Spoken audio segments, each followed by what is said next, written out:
गुरोरमूर्ति पूजामूलं गुरोपदम् मन्त्रमूलं गुरोर्वाक्यम् मोक्षमूलं गुरुकृपा। बंदो सत्य कबीर के चरण कमल सिर नाय जासु ज्ञान दिन कर निकर भ्रमतम देत नसाय। बंदो श्री गुरु पद कमल हरण विघ्न त्रयताप जन्म मरण कलिमल हरण करन्यास रुचि पाप। इस आयोजन में उपस्थित हैदराबाद से पधारे हो पूज्य श्री साहब जी और भी विभिन्न आश्रम से पधारे हुए संत गुरुजन, धर्म परमात्म प्रेमी भक्त सज्जन श्रोतागण, भक्ति और शक्ति की स्रोत श्रद्धामयी माता एवं बहन, अभी हम साहब जी के द्वारा सदगुरु कबीर की वाणी के आधार पर कुछ चर्चा सुन रहे थे। मैं भी अपनी बात आप लोगों के सामने रखूं।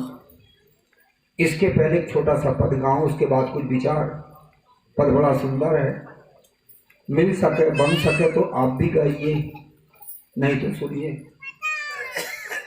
सदगुरु ज्ञान बदरिया बरसे, सदगुरु ज्ञान बदरिया बरसे, सदगुरु ज्ञान बदरिया बरसे, सदगुरु ज्ञान बदरिया बरसे, ज्ञान बदरिया बरसे, सदगुरु ज्ञान बदरिया बरसे, सदगुरु ज्ञान बदरिया बरसे, सदगुरु ज्ञान बदरिया बरसे।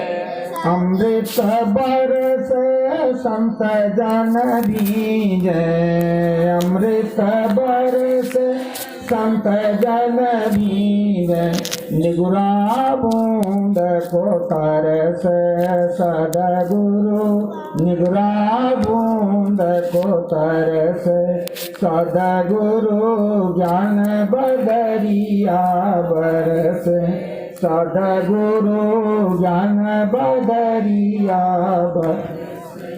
गंगा में बरसे जमुना में बरसे, गंगा में बरसे जमुना में ताल तलैया तरसे, सदगुरु ताल तलैया तरसे, सदगुरु ज्ञान बदरिया बरसे, सदगुरु ज्ञान बदरिया बरसे, ज्ञान बदरिया बरसे, सदगुरु ज्ञान बदरिया बरसे, सदगुरु ज्ञान बदरिया बरसे, सदगुरु ज्ञान बदरिया बरसे।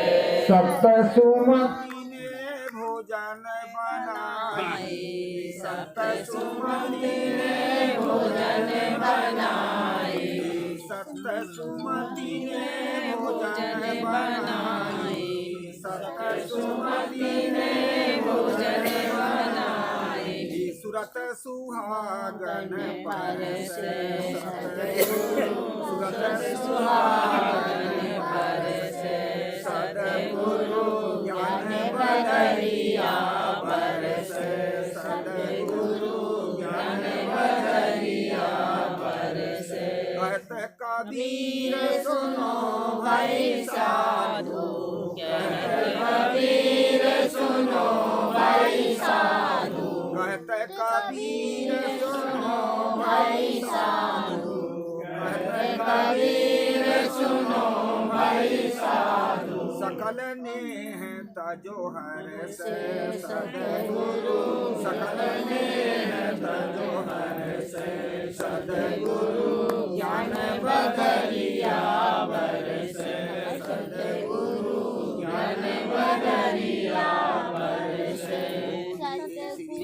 गुरुदेव की जय।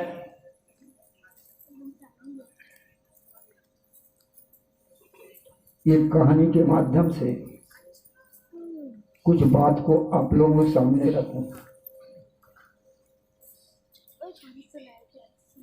एक बार एक राजा था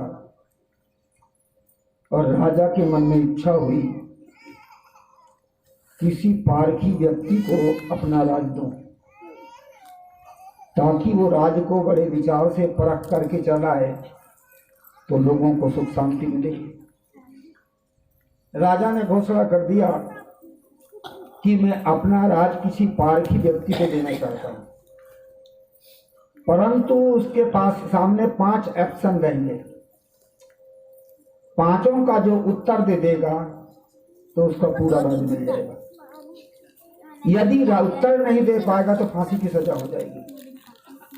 एक प्रश्न का उत्तर देगा तो फांसी कुछ देर से होगी, दूसरा प्रश्न का उत्तर देगा तो और देर से होगी, तीसरा प्रश्न का उत्तर देगा तो और देर से होगी, और चौथा प्रश्न का उत्तर देगा तो और देर से होगी, और 5वें प्रश्न का उत्तर दे दिया तो राज मिल जाएगा, और नहीं था तो फांसी हो जाएगी।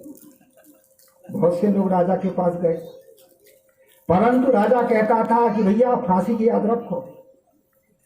कहा जाता है कि बहुत सारे लोग लौट करके चले गए। एक समझदार विवेकी पारखी आदमी था। उसने कहा सरकार मैं आपके घोषणा को सुना और मैं आपके 5 प्रश्न का उत्तर दूंगा और आपका राज को मैं प्राप्त करूंगा। राजा ने कहा दे सकते हो क्या सरकार? दे सकता, और नहीं दिए तो फांसी होगी क्या सरकार? मालूम है। कहा जाता है कि पहले दिन राजा ने एक बहुत बड़ा कमरा था और उस कमरे में गमले के फूल थे। उस व्यक्ति को 20 फीट दूर खड़ा कर दिया गया। अब इसमें पहचानना कि कौन फूल असली और कौन नकली। कुछ ऐसे भी गमले हैं जो प्लास्टिक के और प्लास्टिक के फूल भी हैं, और कुछ अच्छे भी गमले हैं जिनमें असली फूल है। अब 20 फुट दूर से परखना, सोचा कि बात तो ठीक है, गड़बड़ है ये तो। 20 फीट दूर से कैसे परखूं कि असली और नकली है? पर कहा जाता है जिसके पास परख होती है, विवेक बुद्धि होती है, वह आदमी के पास में कुछ ना कुछ युक्ति आती है। बड़ा एक हिंदी का शब्द है प्रति उत्पन्नवती।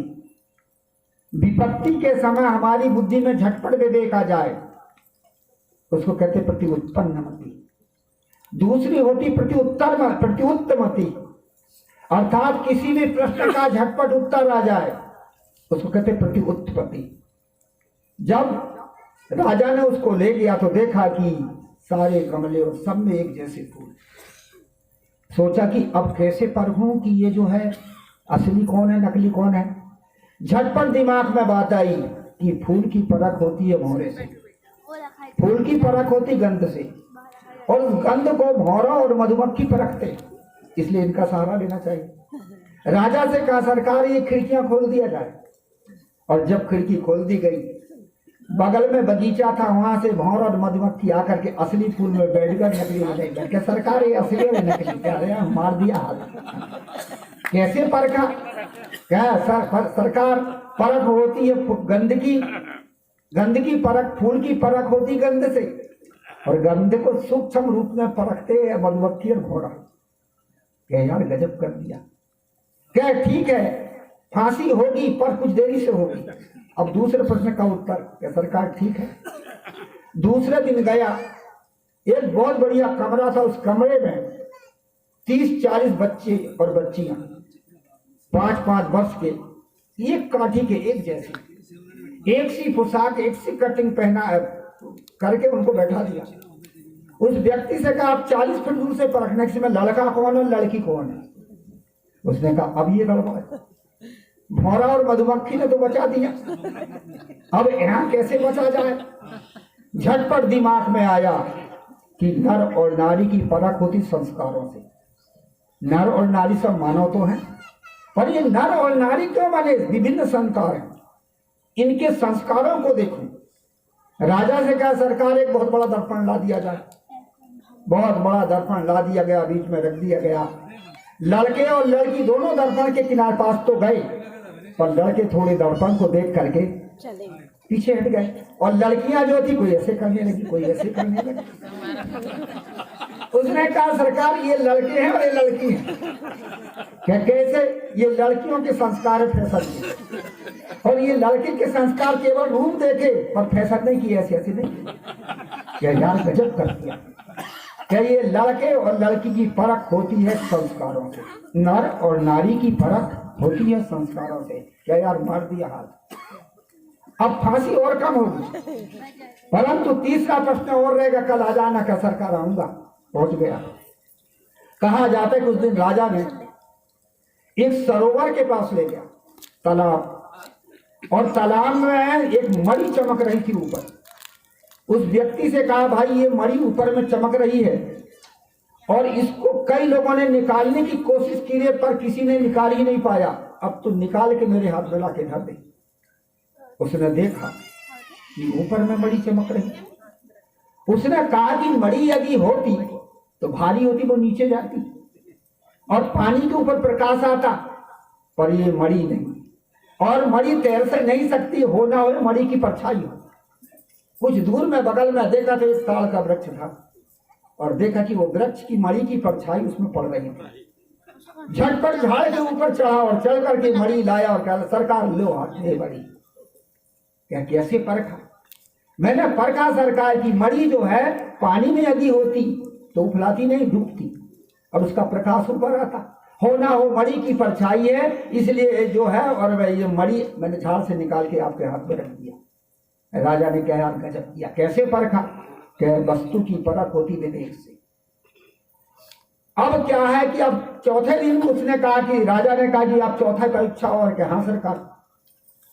चौथे दिन उसे कहाँ ले गया? एक बहुत बड़ा कमरा था जिसमें 100 लोग थे। 100 लोग बैठे थे। राजा ने कहा सुन भाई, ये 100 लोग बैठे हैं, कौन सुखी और कौन दुखी ये जानना। 100 तो बैठे हैं, पर कौन सुखी और कौन दुखी। उसने कहा सरकार ठीक है। क्या काम किया कि राजा से कहा सरकार एक लोटा पानी लाओ। पानी बुला दिया गया। एक कांच की गिलास ला दो, कि कांच की गिलास भी ला दी, और कांच की गिलास में आधा गिलास पानी भरा और बीच में धर दिया। 100 लोगों से कहा भाई ये गिलास कैसी है? 75 लोगों ने कहा कि गिलास आधी खाली है, और 25 लोगों ने कहा कि गिलास आधी भरी है। राजा को बता दिया सरकार ये जो 25 लोग जो कह रहा है कि गिलास आधी भरी है ये सुखी, और जो 75 लोग कह रहा है कि गिलास आधी खाली है ये दुखी।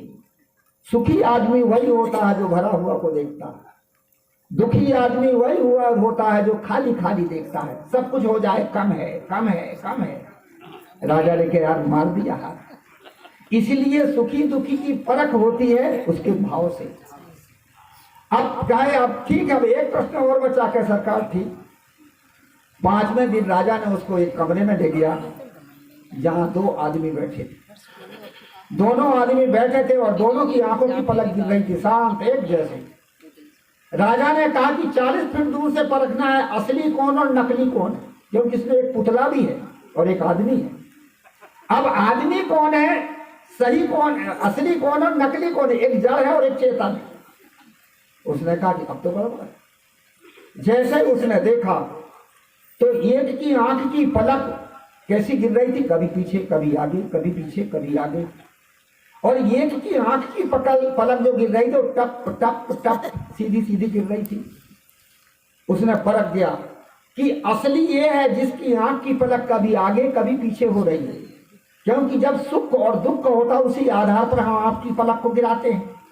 और ये टप टप जो गिरा रहा है ये क्या है? ये केवल मशीन बिठाई गई है। राजा से कहा सरकार ये जड़ है और ये चेतन है।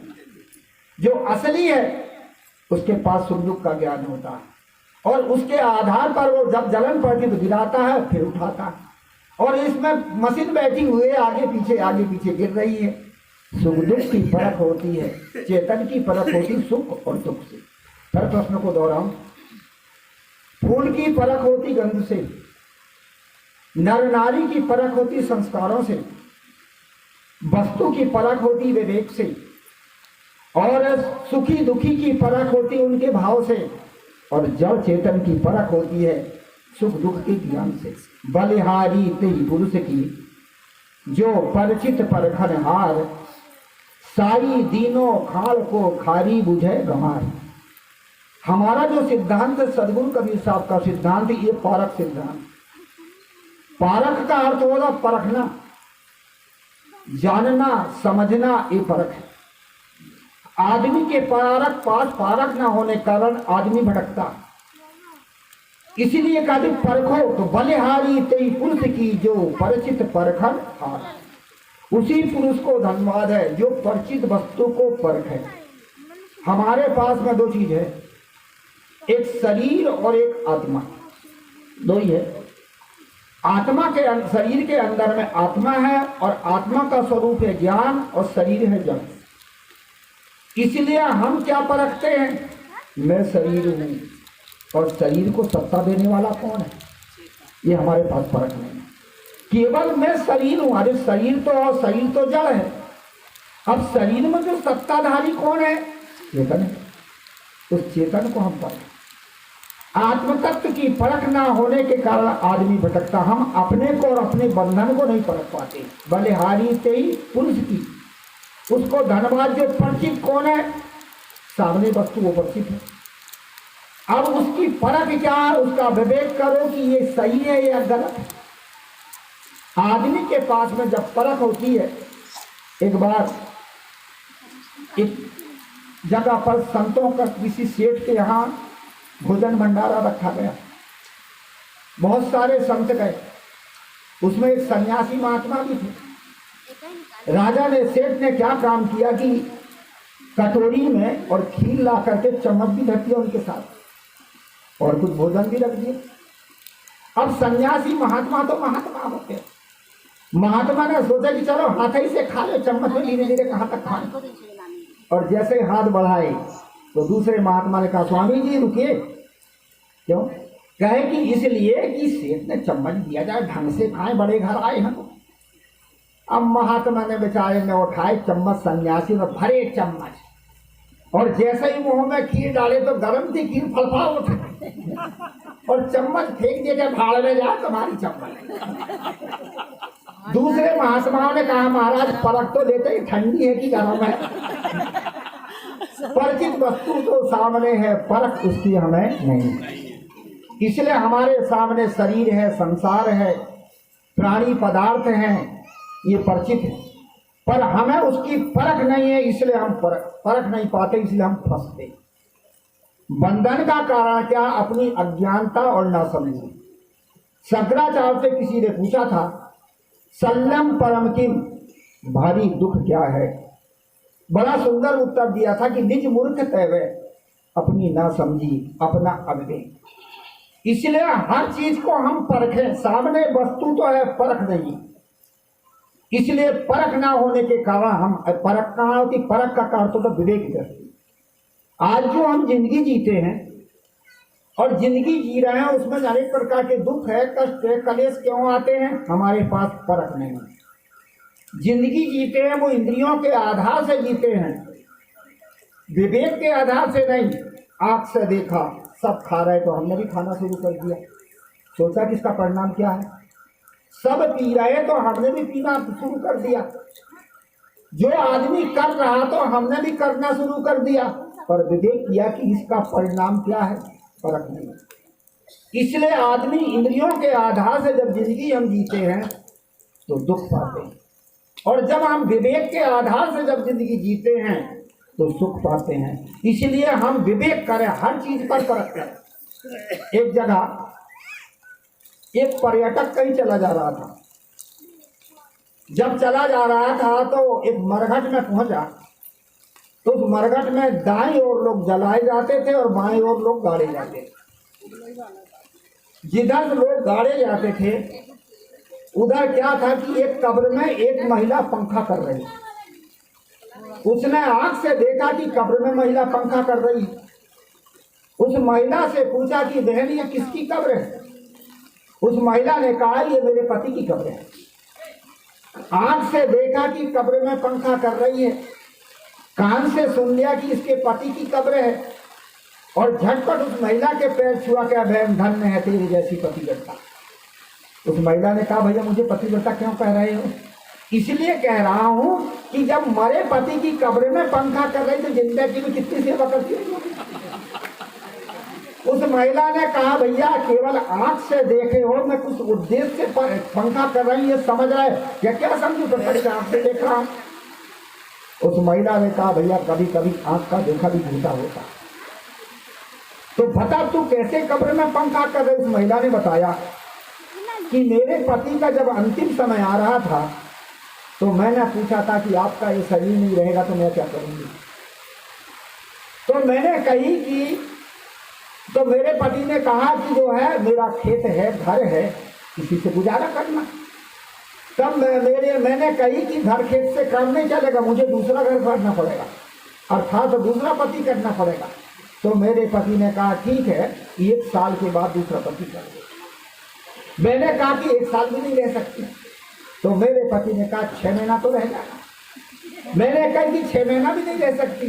तो मेरे पति ने कहा कम से कम 3 महीना तो रह जाएगा। क्या मैं 3 महीना भी नहीं रह सकती? तो मेरे पति ने कहा कम से कम 1.5 महीना तो रह जाएगा। क्या मैं 1.5 महीना भी नहीं रह सकती? तो मेरे पति ने कहा कम से कम अब 1.5 नहीं रह सकती तो 13 ही दिन रह जाना, 13 ही तो कर लेना। मैंने कहा कि मैं 13 भी नहीं कर सकती। तो मेरे पति ने कहा 3 दिन तो रह जाएगा, तीसरा कर ले। तो मैंने कहा कि मैं 3 दिन भी नहीं रह सकती। तो मेरे पति ने कहा तेरे पास इतनी क्षमता नहीं है तो मेरे कब्र की मिट्टी सूखते तक रहना, इसलिए पंखा कर रही कि कब मिट्टी सूख और कब दूसरा घर करना। इसी प्रकार से हम विवेक के आधार से जिंदगी नहीं जीते। हम जो जिंदगी जीते हैं वो देखा देखी के आधार पर जो भी क्रियाकलाप आज हमारी हो रही है वो देख। आप लोगों ने देखा होगा जब कोई भोजन करता है कर्मकांडी लोग तो क्या काम करते, थोड़ा सा टुकड़ा जमीन में धर देते और थोड़ा पानी लेके आसपास थाली को घुमा लेता रहे। क्या कर रहा है? क्या भगवान को भोग लगा रहे। अब भगवान तुम खाओ थाली में और भगवान को दो जमीन में, कोई भगवान को तभी है क्या? हमारे ऋषि मुनि करते थे। अब वो क्यों करते थे इस बात को कहते। ऋषि मुनि जंगल में रहते, कंदमूल फलों का आहार करते और वहां चींटियां रहती, वो पत्ते में चढ़ जाती थी। इसलिए उन चींटियों को रोकने के लिए थोड़ा सा टुकड़ा जमीन में डाल देते ताकि चींटी वहां लग जाए और थोड़ा पानी पत्ता के अगल बगल डाल देते ताकि चींटी वहां ना आए। ऋषि मुनि तो इसलिए करते और हम बन गए आज भगवान की भोग लगाने वाले। सदगुरु कबीर साहब हर चीज की हम परख करें। हमारे पास परख नहीं है, विवेक नहीं है, इसलिए हम भटकते। हमारे धर्म शास्त्रों में भी हमें परख करने की जरूरत है। हर चीज पर परख करें, इसलिए सदगुरु कबीर का सिद्धांत है पारख परखो। आंख मूंद के मत करो, परखो देखो। आज ये देवी देवताओं के नाम से बकरे भेड़े मुर्गे कितने जीव जंतु मारे जाते हैं। अभी नवरात्र आए और इस नवरात्र में खून की नदी बहेगी और काठमांडू नेपाल में दशहरा के समय कितने जीव कटते हैं। एक भाई 5 काटेगा और 5 भाई होंगे तो कितने कट गए? 25। धर्म के नाम से आज आदमी पाप कर रहा क्योंकि परख नहीं। मैंने एक पंडित जी से पूछा कि पंडित जी महाराज ये देवताओं में मंदिर में देवियों के जब जाते हैं देवताओं के और ये बकरे भड़गे मुर्गे काटते हो, ये क्यों काटते हो? हिंसा तो नहीं? हिंसा है ये तो पाप है। क्या? हमारे ऋग्वेद का एक मंत्र है और उस मंत्र में लिखा है कि पूजा पाठ करो या कोई अनुष्ठान करो या माता पिता की श्राद्ध करो तो पशु बलि करो। इसलिए हमारे धर्म शास्त्र में लिखी हुई बात है, इसलिए हम पशु की बलि करते हैं, हम अपने मन से थोड़ी करते। मैंने कहा कि भाई पशु बलि यदि लिखा है तो जिस पशु को मारा जाए उसको दुख होगा कि नहीं? और जब दुख होगा तो वो चिल्लाता है। इससे पता चलता है कि उसको आप दुख दे रहे हो तो पुण्य कैसे बनेगा। रामायण में लिखा है कि पर हित सरी से धर्म नहीं भाई, पर पीड़ा सब नहीं अदमाई। दूसरे को दुख देने के समान कोई पाप नहीं और दूसरे को सुख देने के समान कोई धर्म नहीं। तो जिस जीव को आप मारोगे उसको दुख होगा तो पाप होगा कि नहीं? क्या हम नहीं जानते? हमारे धर्म शास्त्र में लिखा। देख करके आदमी अंधा होता। सदगुरु कबीर साहब ने कहा कि ऊपर की दो गई हियो की गई हिराय, कहाँ ही कबीर जाके चारे को ताको का है उपाय। इसलिए आदमी के पास परख नहीं है। तो महात्मा जी आप जानते हो तो मैं जानता हूं क्या पशु बलि क्या चीज है। मैंने कहा कि ये बकरा भेड़ा मुर्गा नहीं। जब कोई अनुष्ठान करो, पूजा करो, पाठ करो, पशु बलि का अर्थ जो हमारे पास पशु कर्म है, पशु स्वभाव है, काम है, क्रोध है, लोभ है, मोह है, इनकी बलि करो, बकरा भेड़ा मुर्गा की नहीं। हम विवेक नहीं करते और विवेक न करने के कारण आज देखा जाता धर्म के स्थान पर पाप हो रहा। सदगुरु कबीर साहब कहते कि क्या कहते हैं, वो कहते हैं कि धर्म करे जहां जीव बदत है, अकर्म करे मोरे भाई, और जो तोहरा को ब्राह्मण कहिए तो काको कहिए कसाई। धर्म के नाम से जीव जंतु मारे जाते हैं, काटे जाते हैं, लूटे जाते हैं। आपको यदि पंडित कहा जाए तो कसाई किसको कहे।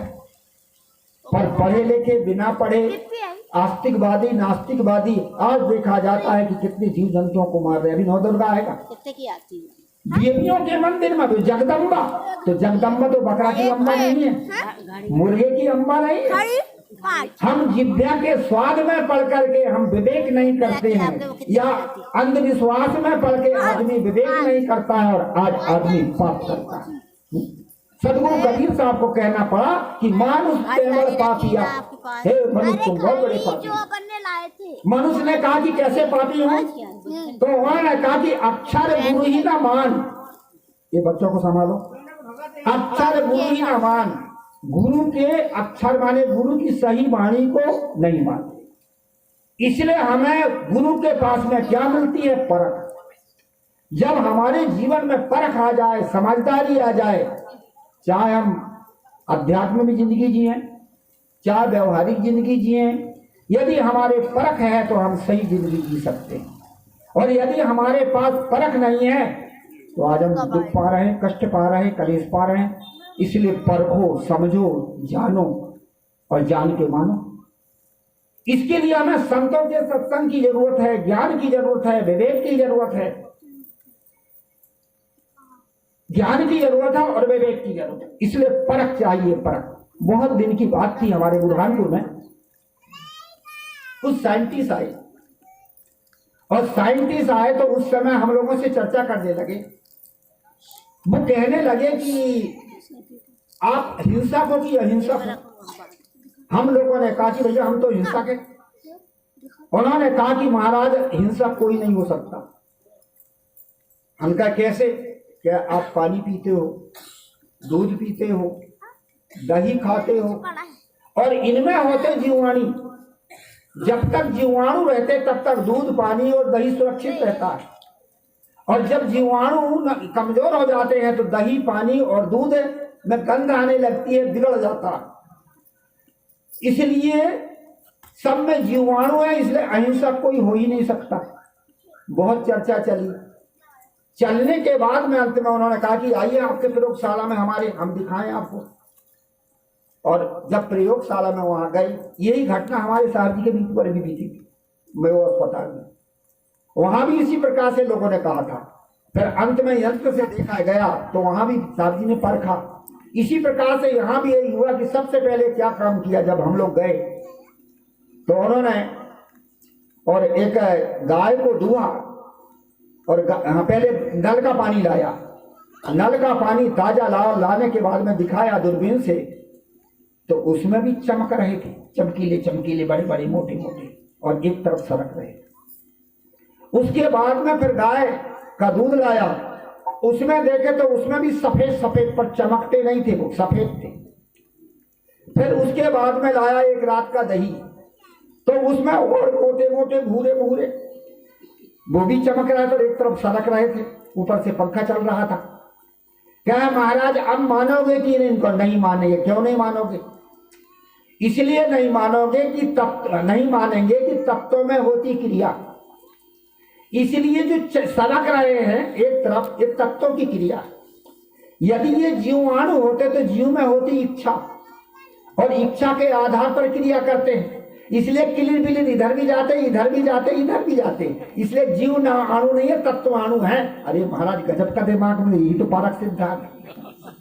हम परख नहीं पाते। हर चीज के लिए हमें परख चाहिए, व्यवहार में भी परख चाहिए। हर आदमी को आप परखिए। आप संसार में जब जिंदगी जीते हैं तो आपके पास परख नहीं है, इसलिए जिंदगी में हो जाती गड़बड़ी। जो भी हमारे संपर्क में जो प्राणी आता है, पति पत्नी पुत्र है पुत्री, इष्ट है मित्र है पड़ोसी, ये क्यों आता? इसके होते संस्कारों के आधार पर, उनके संस्कार और हमारे संस्कारों का संबंध है। पर वो कितने प्रकार से है। एक जीव आता है आपके पास में, कौन आता है? वो लेने वाला। पहले आपने उससे लिया है, दबाया है, इसलिए वो आपको लेने वाला आता, दबाने वाला आता है, तो वो तेज स्वभाव का होता है। चाहे लड़का हो, चाहे लड़की हो, चाहे पत्नी हो, चाहे मित्र हो, चाहे पड़ोसी, वो आपको दबाता है। उसके साथ कैसे व्यवहार करें, परखें कि ये पूर्व जन्म का हमारा दबाने वाला है तो सही है। सहनशीलता और संतोष कर लिए, गड़बड़ ही नहीं। हम सह नहीं पाते, संतोष नहीं कर पाते, उसको दबाना चाहते हैं, पर वो तो आपका कर्जदार है, आपसे कैसे दबेगा। दूसरा व्यक्ति कौन आता है? वो दूसरा व्यक्ति आता है आपसे दबा हुआ, माने आपका कर्जदार है, इसलिए वो आपका दबा हुआ है, तो वो संकोच करेगा, डरेगा, भय खाएगा। चाहे बेटा हो, चाहे बेटी हो, चाहे पत्नी हो, चाहे मित्र हो, चाहे पड़ोसी हो। जान लो कि वो आपसे दबा, इसे बेचारा संकोच करता है, भय खाता है। उसके साथ हम व्यवहार करें, समझाएं, संभालें, पर हम समझा संभाल नहीं पाते और दबाते हैं। जब दबाते हैं तो बेचारा सह नहीं पाता, तो फांसी लगा के मरता है, दवा खा के मरता है, कुआं में कूद के मरता है, और भी कुछ करके मरता है। हमारे पास में परख नहीं है, समझदारी नहीं, दूसरे के हृदय की तो परखो, और हम उसको वो करते हैं। पहले छत्तीसगढ़ में तो अधिकतर कैसे लोग मरते हैं? फांसी लगा लगा के। और अपने इधर पहले कुआं में कूद के मरती थी महिलाएं, अब कुआं में पानी से नहीं है तो कहाँ कूदे? तो ये दवाई खा खा के मर रहे हैं। ये क्यों मर रहे हैं? क्या किसी को अपना जीवन अच्छा नहीं लगता है? पर अगला वाला कड़ा है, दबा रहा है, उसकी समस्या को हल नहीं कर पा रहा है, तो आत्महत्या कर लेता। तीसरा व्यक्ति जो आता वो मोह के संस्कार का आता। आप उसके मोह में फंसते हो, कितने दुख पाते हो, कष्ट पाते हो, अपयश सहते हो, पर मोह में फंसते जाता, वो मोह का संस्कार होता। चौथा व्यक्ति जो आता वो धर्म के संस्कार का है। चाहे पति हो, चाहे पत्नी हो, चाहे पुत्र हो, चाहे मित्र हो, चाहे पड़ोसी हो, चाहे कोई भी हो, धर्म के संस्कार का व्यक्ति से स्वभाव आपका मिलेगा। कितने डांट लो, फटकार लो, कुछ भी कर लो, और वो आपके सामने झुकेगा। मोम स्वभाव का। मोम व्यक्ति, मोम कैसी होती है? मोम में प्रकाश यदि दिखाओ तो जलेगी। मोम को जो है अग्नि दिखाओ, जलाओ, तो वो क्या काम करेगी? प्रकाश देगी और पिघलेगी। इसी प्रकार से जो धर्म का संस्कार का व्यक्ति है वो आपकी शिक्षा लेगा और आपके सामने झुकेगा, टूटेगा नहीं। इसी प्रकार से ये हम परख नहीं कर पाते। जिनके बीच में हम रहते हैं, परिवार के बीच में हम रहते हैं, वो हम उसके हृदय को परख नहीं पाते। सदगुरु कबीर साहब कहते, बलिहारी तई पुरुष की जो परिचित परखनहार, पर माने दूसरे के हृदय को परखो, परिचित, और परख के यदि व्यवहार करो तो वह जीवन हमारा सुखी होगा। इसलिए हमें विवेक की जरूरत है। ये संत क्या देते हैं? संत कोई दूसरी चीज नहीं देते। जिस जगह हम जी रहे हैं, रह रहे हैं, खा रहे हैं, कर रहे हैं, उसमें चलने का तरीका और नियम बताते हैं। अब उस नियम के आधार पर हम अपनी जिंदगी को जिए, परखें, समझें, विवेक करें, विचार करें और जीवन को सही बनाए। सदगुरु कबीर कहते, बलिहारी तुई पुरुष की जो परिचित परखन। हाँ, एक जगह की घटना है, सास और बहू दोनों में नहीं बनता था। ऐसे भी ऐसे ही होता है। मैं तो कभी कभी ये कहा करता हूँ, जब ये शादी होती ना बच्चों की, तो वर वधू का गण बराग मत मिलाओ, सास बहू का मिलाओ, कहीं ये नहीं से खटपट जाता होता। तो एक जगह सास और बहू दोनों की नहीं बनती थी। जब दोनों की नहीं बनती तो कभी कभी सास अपने लड़के से कहती, बेटा देख, एक डायरी को तूने घर लाया है, परेशान कर। कभी कभी बहू उसकी पत्नी कहती कि देखो ये आपकी अम्मा मुझे परेशान करती है, अब बेचारा बीचे ही में टिसे। कभी कभी माँ को समझाए, मम्मा समझ ले तेरी बेटी है, समझा। कभी कभी पत्नी को समझाए कि देख मेरी माँ है, मुझे जन्म दिया है, समझ। अब दोनों ना समझ। अंत में ये हुआ कि कुछ दिन के बाद बुढ़िया ज्यादा तेज थी, सोची कि किसी न प्रकार से इसको फंसाओ। एक दिन उसका लड़का भोजन करके खेत से आया, काम करके भोजन करने बैठा तो हुआ ये कि रोटी में घी लगाना महिला ने भूल गई। झटपट देखा कहा कि रोटी में घी लगाना भूल गई, तो थाली को वहीं छोड़ गई और केवल रोटी उठा के अंदर चली गई घी लगाने के लिए। बुढ़िया सामने घर में बैठी थी, देखी कि थाली अकेली रखी, अब यही मौका है, झटपट आई और जहर डाल दिया सब्जी। और क्या हुआ कि वो लड़का था, जब उस रोटी ले गई तो भैंस का जो पाड़ा था वो छूट के उसको बांधने के लिए चला गया था। अब थाली अकेली धरी, अब उसने झटपट लगा करके झटपट उसमें जहर डाल दिया। अब जब लड़का आया और भोजन करने, और उसकी पत्नी भी भोजन रोटी रख दिया, और जब लड़का भोजन रोटी का टुकड़ा उठाया तो बुढ़िया झटपट, अरे बाबू रुक रुक रुक रुक, क्या बात है? क्या ये हरा हरा सब्जी में क्या दिख रहा है? कह नहीं माँ कुछ नहीं। अरे रुक रुक, उस सब्जी में उसने रोटी को डुबा दिया था। झटपट उसके हाथ से रोटी छुड़ा करके फेंकी तो पास में बिल्ली खड़ी थी, बिल्ली ने खाई, और जैसे बिल्ली ने खाई तो थोड़ी कांपी और छट से मर गई। बुढ़िया ने कहा ओ देख ये डाई, मैं कितने बार बार समझा रही थी तेरे को, तूने माना नहीं, देखो अब तेरी जान लेने वाली थी है, मैंने बचाई। कभी कभी आदमी जो है किस प्रकार से और फंसाता। अब इतनी भीड़ हो गई, गांव के लोग सब आ गए। बुढ़िया कह रही कि देखो मेरा ना रहती तो मेरा लड़का ही मर जाता।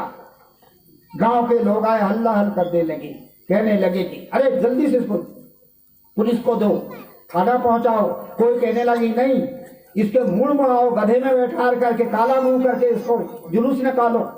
दुनिया भर के लोग चिल्लाने लगे।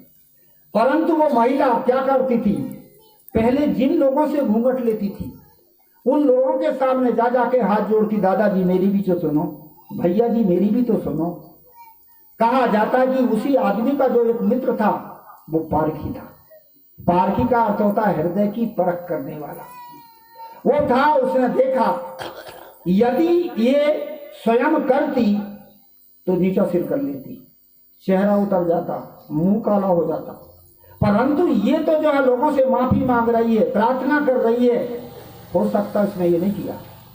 हृदय की परख करने वाला व्यक्ति होना चाहिए। उसने परखा कि यदि ये गलत करती तो फिर इसका चेहरा नीचे हो जाता, मुंह काला हो जाता। परंतु ये तो लोगों पर प्रार्थना कर रही है और जो है क्षमा मांग रही है, लोगों से कह रही मेरी भी तो सुनो, मेरी भी तो सुनो। सोचा कि हो सकता है इसने ऐसा नहीं किया। कहा जाता उसके पति को ले गए बाड़ी के पीछे और कहा यार ये कितने दिन तेरे साथ है? क्या भैया 30-35 साल हो गए विवाह में। क्या कैसी थी? अरे क्या बड़ी अच्छी थी, बड़ी सेवा करती थी, घर परिवार चलाती थी। क्या जब बड़ी अच्छी तो एकदम से ऐसी कैसी हो गई? क्या ये तो मेरी समझ में नहीं आया। उसने कहा कि सुन अब तेरी माँ को बुला। जब उस माँ को बुलाया गया और उससे उसने कहा चाची ये बता कि इसने जो है जहर दिया? हाँ बेटा दिया है। अरे मेरा लड़का ही मर जाता। उसने कहा ठीक है, इसने जहर दिया है, गलत किया है, तो ऐसा करेंगे कि इसको पुलिस को देंगे। परंतु एक बात बता, यदि इसने ऐसा नहीं करी होगी, सत्य छिपा नहीं है, तेरे कुछ हो जाएगा, तेरे लड़का मर जाएगा, घर में कुछ हो जाएगा। बुढ़िया डर गई और डर के कहा अरे भैया मेरा लड़का ना मेरे घर ना बिगड़े, ये मैंने करी हूं। बात पकड़ में आ गई। उस लड़के से कहा अब सुन, तेरी पत्नी ने नहीं किया, इसने किया है। कि तू कैसे जाना? इसलिए जाना कि पत्नी के पास में था करना, इसलिए वो बार बार लोगों से माफी मांग रही थी। यदि वो करी होती तो उसका मुंह काला हो जाता, नीचे झुक जाती। इसलिए ये तेरी माँ ने करी, अब जान। अब एक काम कर, माँ की बदनामी मत कर, लोगों से कहे कि जो है एक बार में क्षमा कर देता हूं इसको, अब दूसरी बार क्षमा नहीं करूंगा, ऐसे लोगों से कहे। अब माँ की बदनामी हो रही है। अंत में उसने जाकर के लोगों से कहा भैया आप लोग जाइए, एक बार गलती कर गई, क्षमा करता हूं, दूसरी बार करेगी तो फिर देखूंगा, है बचा लिया। अब उस व्यक्ति से पूछा कि तुमने कैसे परखा के हृदय के भाव से परखा। जैसे हमारे हृदय के भाव होते हैं वैसे ही हमारे चेहरा की आकृति होती है। जब हृदय में क्रोध होता तो चेहरा उग्र होता है, जब हृदय में प्रेम होता तो प्रसन्नता होती है, जब हृदय में दुख होता तो निराशा आती है। ये चेहरे से झलकने में आता है। इसलिए परख होना चाहिए। हम घर में जीते हैं, परिवार में रहते हैं, संसार में रहते हैं, हमें परख चाहिए और इसके लिए हमें संतों का सत्संग चाहिए। बलिहारी ते तुलसी की जो परिचित परखन हार। अधिक ना बोलूं, कहीं मेरी तबीयत भी ठीक नहीं है, थोड़ा सा समय मिला आप लोगों के सामने बात रखा। अभी 2 दिन और है, फिर आपके सामने कुछ चर्चा रखूंगा। बोलिए श्री सदगुरुदेव की। बोलिए श्री सद्गुरुदेव की। अभी